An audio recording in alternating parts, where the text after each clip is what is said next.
First, I want to thank the Hinrich Foundation and the National Press Foundation for this award, and to say how proud I am to share it with Ann and Joe. They're real pros, reporters, both of them. Thanks too to AP's economics editor, Fred Moniak, and to business editor, Brad Foss, for letting me do this work and for making it better. Hard to believe, but 4 or 5 years ago, trade reporting was almost an afterthought. The U.S. trade rep was always calling us, trying to get us to write about trade. That is not a problem now. President Trump has upended trade policy so thoroughly and with such speed that it's sometimes hard to keep your bearings.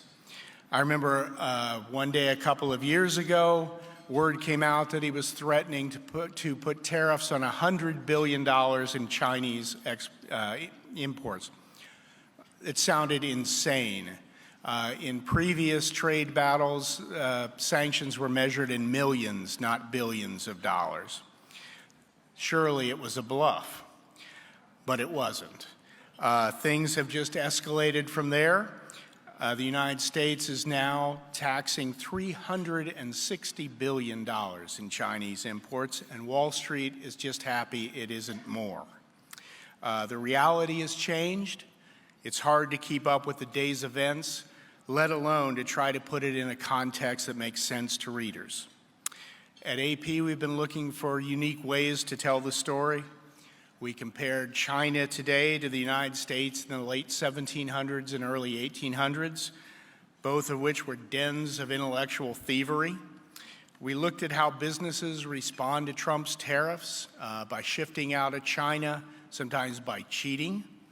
And we looked at trade spats that seem to fly under the radar, disputes over Turkish cherry tarts and rubber bands from Thailand.